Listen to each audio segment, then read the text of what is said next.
दोस्तों नमस्कार। Krishna GS classes में आपका स्वागत है।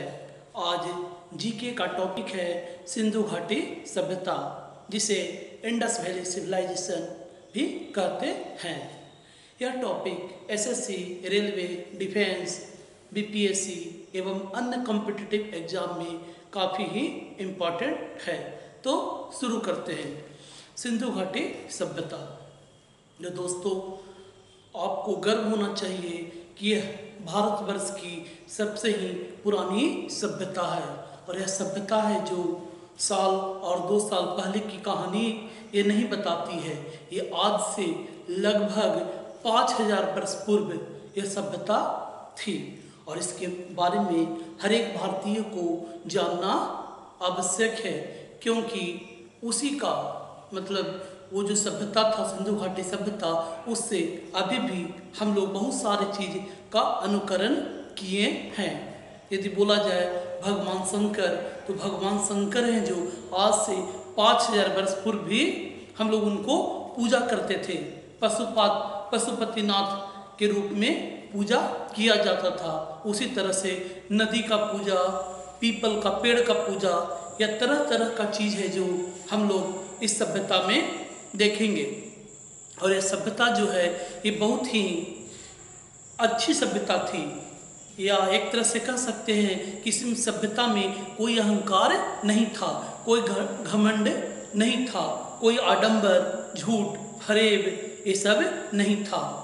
जैसे बोला जाता है कि राम राज्य, ठीक है, तो कुछ उसी तरह से जो सिंधु घाटी सभ्यता है या इंडस वैली सिविलाइजेशन है, एक प्रकार से राम राज्य था उस समय में। ठीक है, आदमी बहुत ज़्यादा उस समय भी परिपक्व थे। ऐसा नहीं सोचिएगा कि आज से 5000 वर्ष पहले की सभ्यता है तो आदमी है जो बहुत ज़्यादा एक तरह से असभ्य होगा।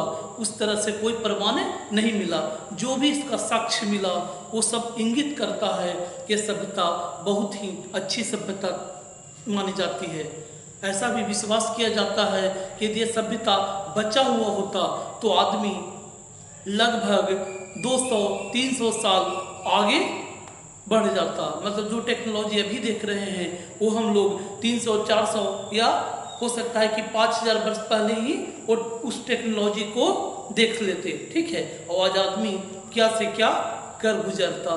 तो खैर छोड़िए, वो सब तो काल्पनिक चीज़ है। जो भी हम लोग जिंदगी में व्यवहारिक चीज़ देखते हैं उसी पे हम लोग भरोसा करते हैं। तो हम लोग जितने भी इसके बारे में बताएंगे वो उसका कुछ ना कुछ साक्ष्य है, और उसी साक्ष्य के आधार पे आपको हम चर्चा करेंगे। तो चलिए हम लोग शुरू करते हैं सिंधु घाटी सभ्यता के बारे में।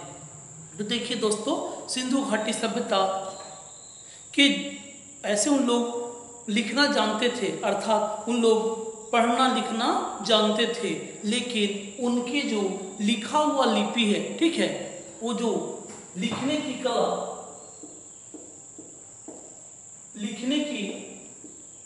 कला, तो मालूम है, लेकिन हम लोग आज तक इस लिपि को या उनके द्वारा लिखा गया जो भाषा है या जो शब्द है आज तक नहीं पढ़ पाए।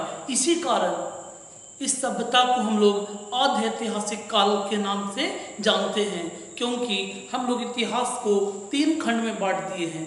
एक खंड का नाम है पाक ऐतिहासिक काल, दूसरा जो खंड है वो आद्य ऐतिहासिक काल, और तीसरा जो खंड है वह ऐतिहासिक काल है। तो पाक ऐतिहासिक काल उस काल को कहा जाता है इतिहास का जिसमें मनुष्य पढ़ना लिखना नहीं जानता था, जबकि आद्य ऐतिहासिक काल जो कि सिंधु घाटी सभ्यता है जो आद्य ऐतिहासिक काल में आता है।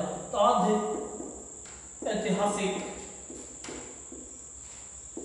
ऐतिहासिक काल है, उसकी लिपि है, उसकी अपनी भाषा है, लेकिन फिर भी हम लोग उस लिपि या भाषा को पढ़ नहीं पा रहे हैं। ठीक है, अभी तक हम लोग के लिए वो पहेली ही बना हुआ है।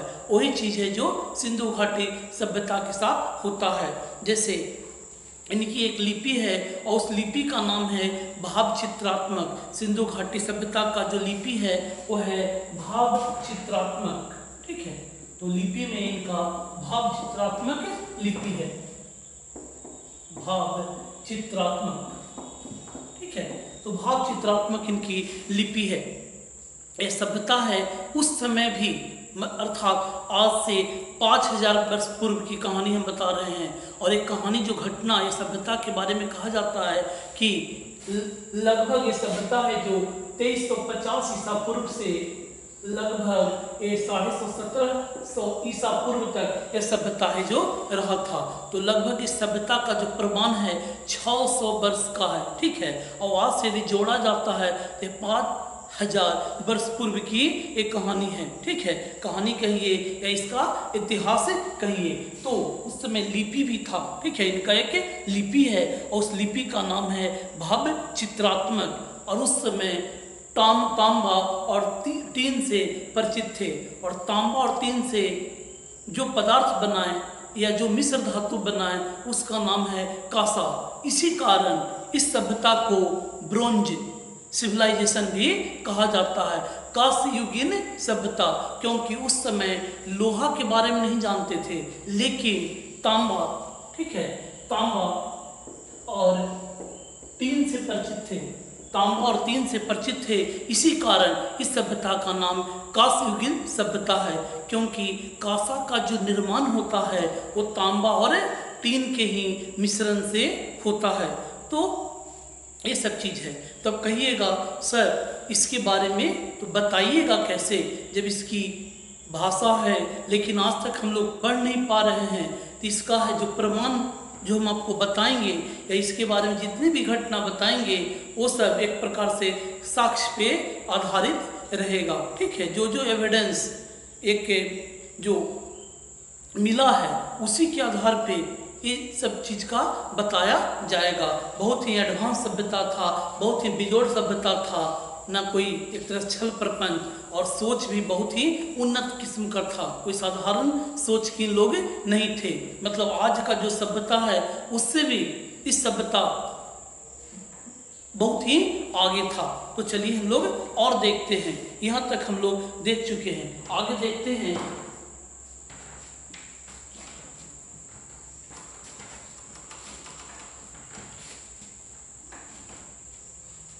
देखिए पुरातात्विक साक्ष्य के आधार पर हम जो भी बताएंगे, ठीक है। आर्कोलॉजिकल जो सर्वे होता है, अब पुरातात्विक साक्ष्य कुछ नहीं होता है, इसमें जो खुदाई होता है, क्योंकि उसका हम लोग भाषा पढ़ नहीं पा रहे हैं, तो उस जगह को खोदा गया जहाँ पे सभ्यता था। तो पुरातात्विक साक्ष्य के आधार पे, पुरातात्विक साक्ष्य के आधार पे हम जितनी भी चीज़ है उसके बारे में बताएंगे। अब पुरातात्विक साक्ष्य हाल फिलहाल में आप देखे हैं कि जो अयोध्या का मामला था, तो अयोध्या का मामला में भी उस पे बाबरी मस्जिद बना दिया गया था, लेकिन असलियत में उसके अंदर अभी भी भगवान राम की एक तरह से मूर्ति और मंदिर था। तो ये एक प्रकार से खुदाई से जो साक्ष्य मिलते हैं उसे हम लोग पुरातात्विक साक्ष्य कहते हैं। तो पुरातात्विक साक्ष्य के आधार पे जितनी भी बातें अभी हम बताए हैं और आगे बताएंगे वो सब के सब है जो पुरातात्विक साक्ष्य के ही आधार पे होगा। तो पुरातात्विक साक्ष्य के आधार पे इस सभ्यता को हम लोग ऐसे 3 नाम से जानते हैं। पहला है सिंधु घाटी सभ्यता, ठीक है। एक सभ्यता का 3 नाम है। सिंधु घाटी सभ्यता भी बोला जाता है या सिंधु सभ्यता, ठीक है। इसको सिंधु सभ्यता भी कह दिया जाता है, सिंधु सभ्यता, या कभी कभी इसे हड़प्पा सभ्यता भी कहा जाता है। कभी कभी इसे हड़प्पा सभ्यता भी कहा जाता है और हड़प्पा सभ्यता भी कहा जाता है। लेकिन हकीकत में इस सभ्यता को यदि हड़प्पा सभ्यता भी कहा जाता है तो कोई गलत नहीं है, क्योंकि इस सभ्यता में जो प्रथम नगर जो खुदाई किया गया था वो हड़प्पा ही था, ठीक है, हड़प्पा ही था। तो जिस चीज़ के बारे में सबसे पहले जो हम लोग जानते हैं तो उसी को हम लोग पहले याद करते हैं। तो हड़प्पा सभ्यता भी बहुत ही प्रचलित है, ठीक है। तो इसमें आपको कंफ्यूज नहीं होना है। इस सभ्यता के तरह तरह के नाम दिया जाता है। सिंधु घाटी सभ्यता भी कह सकते हैं, हड़प्पा सभ्यता भी कह सकते हैं, या सिंधु नदी की सभ्यता भी कह सकते हैं, या ब्रॉन्ज सिविलाइजेशन, कांस्य युगीन सभ्यता भी इसे कहा जाता है। और इस सभ्यता इस सभ्यता की जो था मुख्य रूप से वो 3 नाम से इसे बोला गया। और ऐसे इसकी जो राजधानी, क्योंकि सभ्यता हम पहले भी बता रहे हैं कि सभ्यता कोई साधारण सभ्यता नहीं था, इसकी भी राजधानी थी, अर्थात आज से 5000 वर्ष पूर्व भी मतलब राजधानी भी हुआ करता था। और राजधानी था इसका जो मुख्य रूप से सिंधु घाटी सभ्यता का, वह 2 नगर में था। एक था हड़प्पा में और दूसरा था मोहनजोदड़ो में। तो हड़प्पा में भी एक था और दूसरा जो था राजधानी। यदि एग्जाम में पूछ लिया जाता है कि बताइए सिंधु घाटी सभ्यता की कितनी राजधानी थी, तो सिंधु घाटी सभ्यता की 2, एक हो गया आपका हड़प्पा और दूसरा है आपका मोहनजोदड़ो। ठीक है, मोहनजोदड़ो। ये 2 तरह की है। ये जो हड़प्पा है वो है जो रावी नदी, ठीक है, ये जो रावी नदी के तट पे है, जबकि मोहनजोदड़ो है जो सिंध नदी के तट पे है। और ऐसे भी ये जो सभ्यता है जो पूरा नदी, ऐसे भी नाम है जो सिंधु नदी, ठीक है, तो ये नदी पे ही आधारित था, अर्थात नदी के ही आसपास इस सभ्यता का विकास किया गया था। इसकी 2 राजधानी थी, हड़प्पा और दूसरा मोहनजोदड़ो। यहाँ पे हड़प्पा है जो रावी नदी और मोहनजोदड़ो है जो सिंधु नदी, ठीक है, सिंधु नदी के तट पे है। वर्तमान में हड़प्पा और मोहनजोदड़ो दोनों के दोनों पाकिस्तान में है, ठीक है, वर्तमान में पाकिस्तान में आ जाता है जगह। ये जगह है जो पाकिस्तान में है। और एक घटना था 1856 का, एक विलियम ब्रेंटक नामक इंजीनियर था।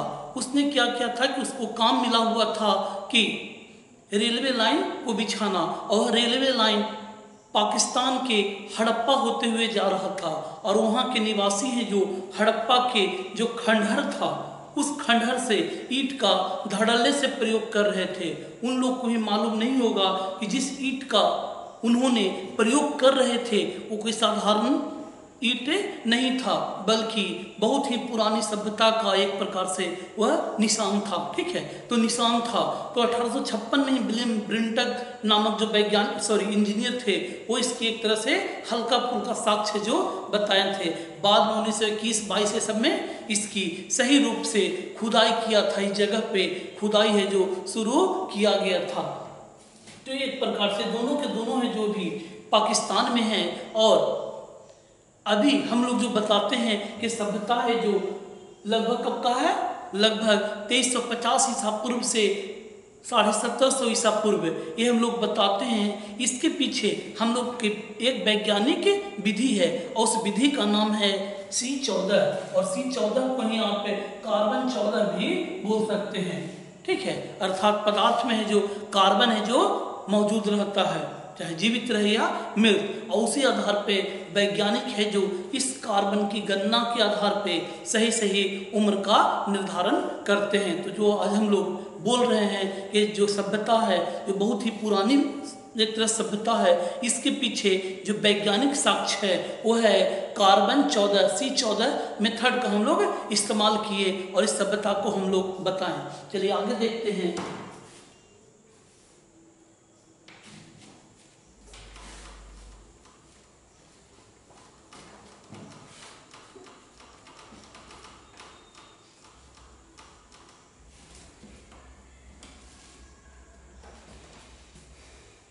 देखिए ये जो सभ्यता है वो नगरीय योजना पे आधारित था, ठीक है, नगरीय योजना अर्थात यहाँ पे नगर का ही झलक था, नगरीय योजना था, अर्थात यह कोई ग्रामीण सभ्यता नहीं था, ठीक है। ऐसा हम आपको बात इस सभ्यता के बारे में बताएंगे कि दांत तले एक तरह से क्या होता है, बहुत ही आश्चर्यचकित आदमी हो जाता है, कुछ उस तरह से हो जाइएगा कि आज से 5000 वर्ष पूर्व ऐसे ऐसे भी हुआ करता होगा।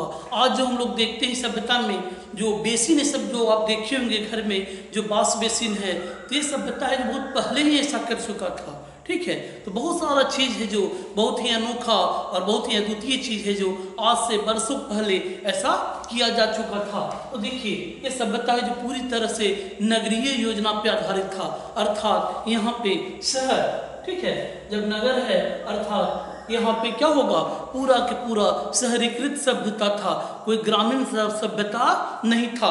तो एक प्रकार से शहरीकृत सभ्यता था। और शहरीकृत सभ्यता और जो मकान देखिएगा तो मकान है जो पक्की ईंट के बनाते थे, ठीक है। प्राय है जो जो ईंट मिला है वो प्राय है जो पक्का ईंट वाला मकान है जो मिला है, ठीक है। और जो सब चीज अर्थात जो होता है क्या मकान कैसे बनाया जाए वो भी बहुत ही सोच समझ कर बनाते थे। इतना हवादार बनाते थे कि मत पूछिए। हर एक घर में आंगन रहता था, खिड़की रहता था। यदि आप रोड पे चले जाइएगा तो रोड है जो एक दूसरे के समकोण काटते थे, कुछ इस तरह से, ठीक है। यहाँ पे मकान है वो भी सिस्टम से एक तरह से मकान बना हुआ था। इस पद्धति को हम लोग ग्रिड पद्धति कहते हैं। पूरा आपस में समकोण है जो रोड है जो एक दूसरे को काटता था। नाली का भी बहुत ही अच्छा एक तरह से व्यवस्था किए हुए थे। तो ग्रिड पद्धति पे पूरा के पूरा ये किए हुए थे। साथ ही देखिए सुरक्षा के ख्याल से अपना जो सभ्यता बनाए हुए थे सिंधु घाटी सभ्यता, तो समझिए कि बाउंड्री भी दे दिए थे, ठीक है। बाउंड्री भी दिए हुए थे ताकि कोई विदेशी आक्रमणकारी या जंगली जानवर इनकी सभ्यता को एक तरह से हमला नहीं पहुंचाए या क्षति नहीं पहुंचाए। इस प्रकार के दूरदर्शी लोग इस सभ्यता में रहते थे।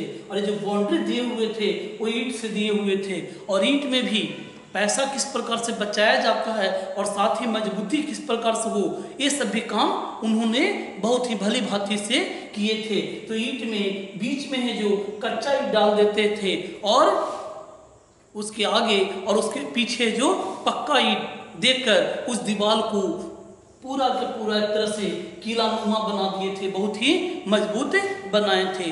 ये सब चीज है जो इस सभ्यता में आपको देखने को मिल रहा है। अब चलिए हम लोग समाज के बारे में देखते हैं।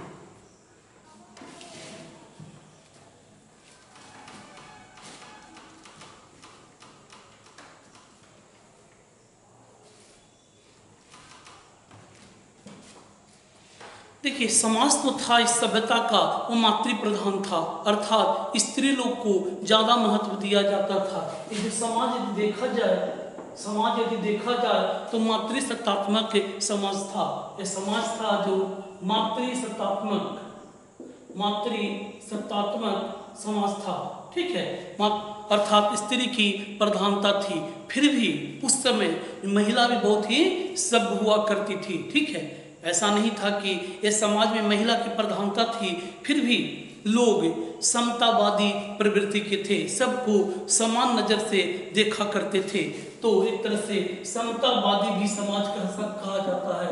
समतावादी समाज जब मातृसत्तात्मक रहेगा तो वहाँ पे जो खुदाई से जो साक्ष्य मिले तो महिला का मूर्ति बहुत ज़्यादा मिला, ठीक है। महिला की मूर्ति ज़्यादा मिलने के चलते, बहुत ढंग का मिलने के चलते इस समाज को हम लोग मातृसत्तात्मक समाज कहते हैं। अर्थात मातृदेवी की पूजा ज़्यादा इस सभ्यता में देखा गया।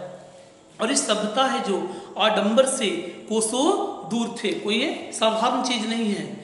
अब तो हम लोग क्या करते हैं, थोड़ा सा में ढोंग आडंबर है जो दिखा देते हैं, जबकि ये शुरुआती का सभ्यता था, कोई आडंबर नहीं था, ठीक है। जिससे उनको फायदा मिलता था उसको पूजते थे, ठीक है। जैसे नदी से इनको फायदा मिला तो नदी को पूजते थे।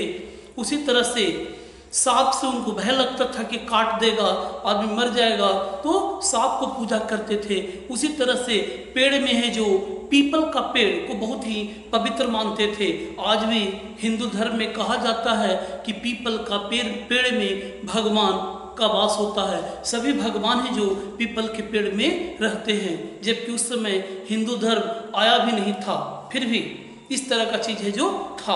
और बैल में, जानवर में बैल को पूजते थे। और जानवर में एक श्रृंगी बैल, ठीक है, एक श्रृंगी बैल के बारे में भली भांति परिचित थे। जबकि गाय का साक्ष्य जो नहीं मिला, ठीक है, गाय का साक्ष्य नहीं मिला, लेकिन बैल का साक्ष्य मिला है। और बैल को भी बहुत ही पवित्र मानते थे। और उस बैल में भी जो एक श्रृंगी बैल था, एक श्रृंगी अर्थात एक सिंह, अर्थात कुछ इस तरह से होगा बैल। और वो बैल था जो कुब्बड़ नुमा, कैसा था, कुब्बड़ नुमा था, उसके पीठ पे कुब्बड़ हुआ करता था। उस बैल को वह बहुत ज्यादा पूजते थे। अर्थात आप कह सकते हैं ये जितने भी जिनसे भी उनको फायदा होता था उसको वो ग्रहण करते थे। जैसे हवा से उनको फायदा हुआ तो हवा को पूजते थे, पेड़ से फायदा हुआ तो पेड़ से पूजते थे। हो सकता है ये सभ्यता है जो शहरी सभ्यता है तो बहुत ज़्यादा व्यापार करते थे तो भैंसा और बैल का इस्तेमाल करते थे। इसी के चलते बैल को भी इन्होंने बहुत ही पूजा करते थे। हल्का फुल्का हवन का भी साक्ष्य मिला है, ठीक है, हवन भी किया करते थे। वो भी पूरी तरह से सभी जगह इसका साक्ष्य नहीं मिला है। कुछ इसका जो नगर था उसमें कुछ हवन का भी साक्ष्य मिला है। और जो दाह संस्कार भी होता था बहुत ही ढंग से इस सभ्यता के लोग करते थे। कोई इस प्रकार से नहीं कि दाह संस्कार में मर जाए किसी तरह फेंक दे, कुछ उस तरह की चीज़ नहीं हुआ करता था। आज से 5000 वर्ष पूर्व की एक चीज़ है, ठीक है। चलिए आगे देखते हैं।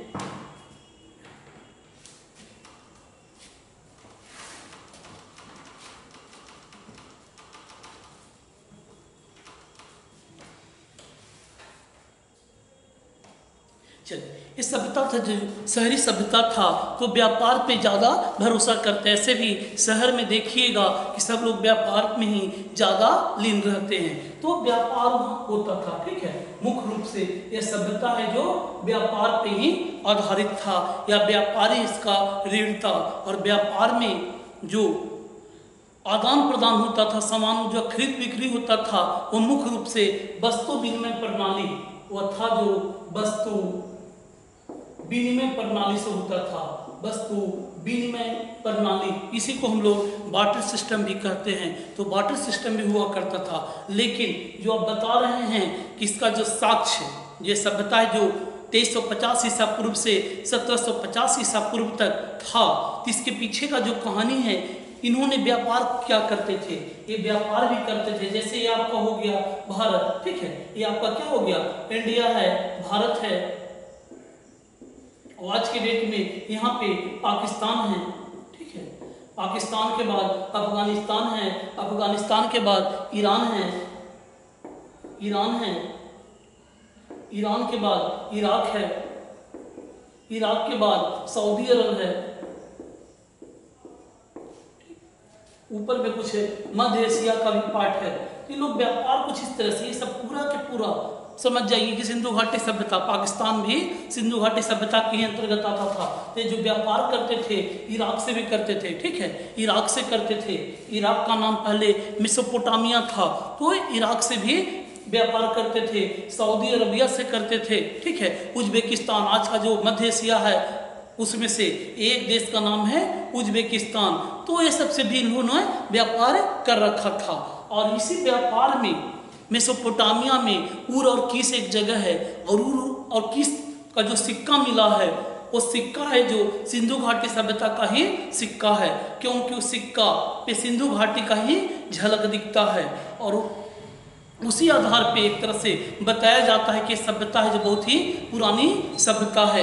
तो सिक्का भी एक तरह से इस्तेमाल किया करते थे, लेकिन मुख्य रूप से जो व्यापार होता था वो वस्तु विनिमय प्रणाली, ठीक है, बार्टर सिस्टम के आधार पे होता था। तो कई अवसर कि लोग व्यापार करते थे तो खाते पीते भी थे या कुछ अन्य कृषि का भी काम करते थे। तो हाँ, कृषि का भी इन्होंने भरपूर ख्याल रखा था। खास करके कपास के मामला में इन लोग प्रथम माने जाते हैं। कपास ऐसा वस्तु है जिससे है जो सूती कपड़ा बनता है। तो कपास के बारे में बहुत ही अच्छी तरह से जानते थे। और खास करके सिंधु नदी, ठीक है, जो सिंधु नदी है, सिंधु नदी के आसपास कपास की खेती हुआ करता था। इसी कारण बाद में यूनानी लोग भी भारत में आए हैं। यूनानी लोग एक तरह से जो अलेक्जेंडर था वो भी यूनान का था। तो सब जब आना शुरू कर दिए थे भारत में, ठीक है ना, तो उस समय देखे थे कपास की खेती सिंधु नदी के आसपास। इसी के चलते इस जगह का नाम सिंडोन भी कहते हैं, है ना। सिंधु घाटी सभ्यता को यूनानी लोग सिंडोन के नाम से भी जानते थे। सिंडोन, इस सभ्यता को सिंडोन भी कहा जाता है। अब कई असर तो कपड़ा लत्ता के लिए हो गया, अब खाने पीने के लिए क्या था, तो खाने पीने में गेहूं और जौ से भली भांति परिचित थे। तो गेहूं और जौ, ठीक है, गेहूं और जौ। तो कहीं ऐसे चावल, तो चावल भी मिला है, उस जगह पे चावल का साक्ष्य मिला है, लेकिन भरपूर मात्रा में नहीं मिला है। जो मुख्य रूप से इनका जो फसल था वो गेहूं था और जौ था। आज भी हम लोग गेहूं और जौ को एक तरह से क्या कर रहे हैं, खा रहे हैं, ठीक है। जबकि एक तरह से चावल से कुछ लोग, मतलब इस सभ्यता में कुछ जगहों पे चावल का भी प्रचलन था, ठीक है। यहाँ तक कहा जाता है कि कुत्ता के बारे में जानते थे, तोता के बारे में जानते थे। ये तरह तरह के चीज़ है जो इस सभ्यता के लोग जानते थे। या जो हम लोग खेलते हैं, ताश खेलते हैं, या जानवर को लड़ाना, ठीक है, ये सभी काम है जो इस सभ्यता में हुआ करता था। तो ये मुख्य रूप से व्यापार के बारे में बताएं कि व्यापार मुख्य रूप से एक तरह से व्यापार क्या करते थे, और व्यापार में जो सामान का जो लेन देन होता था वो वस्तु विनिमय, लेकिन साथ साथ कृषि का भी कार्य करते थे। ऐसे भी इनका जो कृषि होगा वो बहुत ही उपजाऊ होगा, क्योंकि ये जो सभ्यता था वो नदी के किनारे है। ये जो सभ्यता का जितने भी साक्ष्य मिले हैं सब हैं जो नदी के किनारे ही इसका साक्ष्य जो मिला है। तो नदी भी, नदी के आसपास का जो जमीन होता है वो बहुत ही उपजाऊ माना जाता है।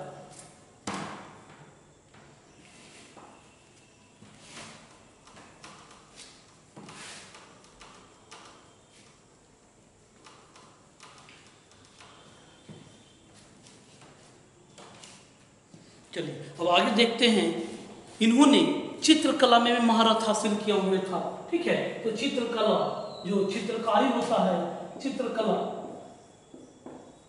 ठीक है। तो इन्होंने चित्रकारी भी क्या करते थे, प्राय चित्रकारी में लाल रंग से उसका एक तरह से बैकग्राउंड देते थे, ठीक है। लाल से पहले उस वस्तु को रंग देते थे और उसके बाद काला से उस पर जो भी पेंटिंग करना होता था, जो भी डिजाइन देना होता था वो काला से करते थे। तो चित्रकारी में लाल और काला का धड़ल्ले से इस्तेमाल करते थे। उसी तरह से इन्होंने मूर्ति कला में भी बहुत ही अच्छा अनुभव प्राप्त था। मूर्ति कला में जो मनुष्य का मूर्ति मिला, जो पुरातत्ववेत्ता लोग एक तरह से खोज कर निकाले, तो मनुष्य का मूर्ति जो था वो पूरी तरह से भरा हुआ था, अर्थात मूर्ति है जो खोखला नहीं था। जबकि पक्षी का जितने भी मूर्ति प्राप्त हुआ था वह खोखला मिला था, ठीक है।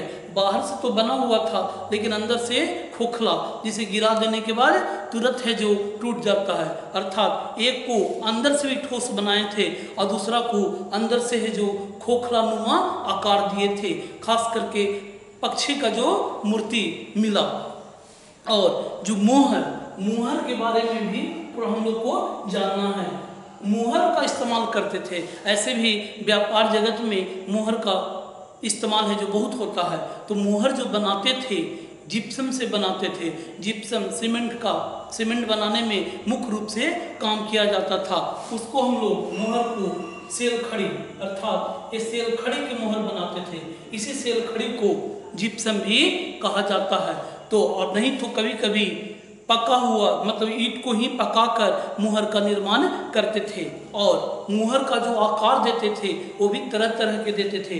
कभी वो क्या कर देते थे कि वर्गाकार मुहर बना देते थे, कभी ये जो आयताकार मुहर बनाते थे, और कभी ये जो बेलनाकार मुहर बनाते थे। लेकिन सभी मुहर में एक श्रृंगी बैल का ही चिन्ह रहता था। इतना एक श्रृंगी बैल को महत्व देते थे, ठीक है। एक श्रृंगी बैल को महत्व देते थे। ऐसे भी जो व्यापार हो रहा था अंदर भी क्या करते थे, अपने सभ्यता के अंदर भी क्या करते थे, तो अपने सभ्यता में खास करके बैल का इस्तेमाल करते थे। अब समझ जाइए, बैल उस समय एक माध्यम था यातायात का, उसके जरिए इनका जो सामान है जो जाया करता था, ठीक है। इन्होंने कारखाना खोल रखा था। मनका का कारखाना था, मोती का कारखाना है जो बनाए थे। कुछ जगह है जो लिपस्टिक का भी कारखाना साक्ष्य मिला है। तो बहुत ही एक तरह से अपने आप में परिपक्व थे, ठीक है, बहुत ही परिपक्व थे। तो कुछ इस तरह से था। आगे देखते हैं।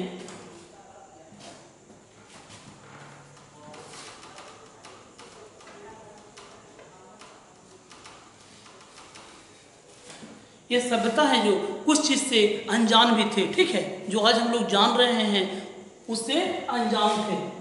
तो अनजान थे तो मुख्य रूप से जो अनजान थे वो थे, पहला दाल के बारे में कोई साक्ष्य नहीं मिला, कोई भी दाल के बारे में साक्ष्य जो नहीं मिला। ठीक उसी तरह से लोहा के बारे में नहीं, जबकि उन्होंने तांबा का ज्ञान था, टीन का ज्ञान था, कांसा का भी ज्ञान था, लेकिन लोहा का कोई भी साक्ष्य नहीं मिला। तो लोहा से भी अनभिज्ञ थे। साथ ही साथ मंदिर के बारे में नहीं जानते थे। ठीक है, पूजा वूजा करते थे और पूजा में मातृ देवी की ही प्रधानता था, लेकिन मंदिर का भी साक्ष्य नहीं मिला। देखिए, कोई ढोंग नहीं, कोई आडंबर नहीं, जो सही चीज उनको लगा वो सब है जो ढंग से किया करते थे। तो मंदिर से भी एक तरह से अनभिज्ञ थे। साथ ही साथ गाय के बारे में भी नहीं जाने, क्योंकि गाय है जो हम लोग आगे देखेंगे, आने वाला जो सभ्यता है वैदिक सभ्यता या आर्य सभ्यता, उसमें है जो गाय का महत्व है जो बहुत ज़्यादा था। तो ये सब चीज़ से उन्होंने अपरिचित रखे हुए थे। ऐसे जो सभ्यता था जो लगभग त्रिभुजाकार था। ठीक है, ये सभ्यता है जो त्रिभुजाकार सभ्यता है, लेकिन फिर भी उसकी यदि पूरा नक्शा पे बनाया जाए कि उत्तर में कौन सा, दक्षिण में कौन है, पूर्व में कौन सा जगह था और पश्चिम में कौन जगह है, जो कहाँ तक की सभ्यता है जो फैला हुआ था, इसको हम नक्शा में दिखा देते हैं।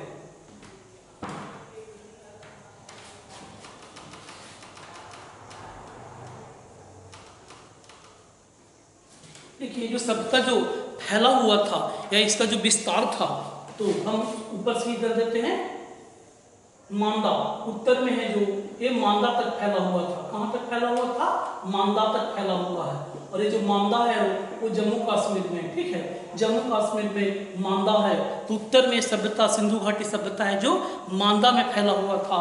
यदि दक्षिण में बात किया जाए तो दक्षिण में दायमाबाद, ठीक है, तो साउथ में जो था फैला हुआ वो दायमाबाद में, दायमाबाद, और ये दायमाबाद है जो आज के डेट में है जो महाराष्ट्र में है। ऐसे में नक्शा में देखिएगा तो महाराष्ट्र जो दक्षिण में आता है, ये हो गया आपका महाराष्ट्र में। उसी तरह से पूरब, जब पूरब में आते हैं, ईस्ट ओर आते हैं, तो यहाँ पे है आलमगीरपुर। ठीक है, इस सभ्यता के बारे में बोला जाए कि पूरब में इस सभ्यता का विस्तार कहाँ तक था, तो आलमगीरपुर, ये है आलमगीरपुर, आलमगीरपुर। ये कहाँ पे है? उत्तर प्रदेश में है। और जो पश्चिम में था वो सुतकोंगडोर था। पश्चिम में बलूचिस्तान जो एक जगह है, आज भी है, बलूचिस्तान एक जगह है, इसे गुजरात तरफ यहाँ बताइए, गुजरात की ओर ही है, और वो है बलूचिस्तान, वो है बलूचिस्तान, बलूचिस्तान। ठीक है, तो कुछ इस तरह से सभ्यता फैला हुआ है, लेकिन इसकी आकृति मोटा मोटी त्रिभुजाकार लगता है। उस तरह मतलब उस समय की यदि चर्चा किया जाए तो त्रिभुजाकार एक तरह से आप बोल सकते हैं। चलिए, अब कहिएगा सर इतना ही अच्छा सभ्यता था, इतना ही एक तरह से सब चीज इसमें परिपक्व था, तो क्या ऐसा दिक्कत हुआ कि सभ्यता का विनाश हो गया था? क्योंकि सभ्यता है जो बस कब से कब तक चला है? 2350 से 1750 ईसा पूर्व तक, अर्थात 600 वर्ष ही सभ्यता चल पाया। ठीक है, कितना साल चला था? तो 600 वर्ष ही ये सभ्यता ही चल पाया। तो सभ्यता का विनाश कैसे हुआ? ऐसा क्या हो गया था कि सभ्यता है जो विलुप्त हो गया था? तो इसके बारे में तरह तरह के भविष्यवक्ता या जो इतिहासकार है जो बताते हैं।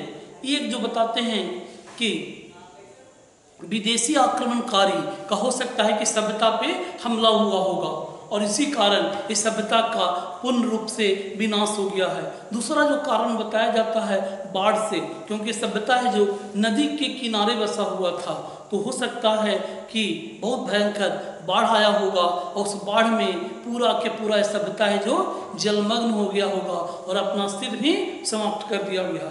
तीसरा जो भविष्यवाणी किया जाता है, यह बताया जाता है कि जलवायु में परिवर्तन हो सकता है, मौसम ही एकदम बदल गया होगा जो कि मनुष्य के लिए उपयुक्त नहीं होगा।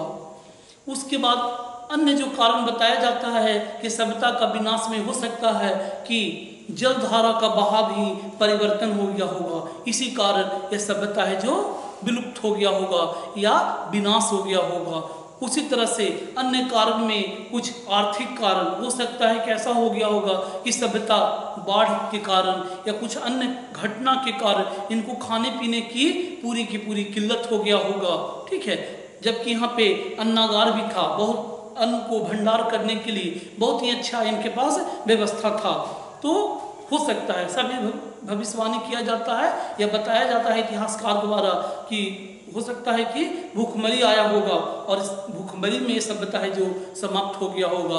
उसी तरह प्रशासनिक कारण भी किया जाता है, बताया जाता है। प्रशासनिक कारण में क्योंकि ये जो सभ्यता चल रहा था बनिया वर्ग के द्वारा चल रहा था, बनिक वर्ग के द्वारा चलाया जा रहा था। हो सकता है कि प्रशासनिक कमजोरी या अग्निकांड ये तरह तरह के बताया जाता है, लेकिन मुख्य रूप से जो इतिहासकार एक मत हैं वो बाढ़ के प्रति, ठीक है, क्योंकि ये जो सभ्यता था वो नदी के किनारे बसा हुआ था। तो संभावना है कि बाढ़ के चलते इस सभ्यता का विलुप्त हो गया होगा। थैंक यू दोस्तों, फिर मिलते हैं अगले वीडियो में।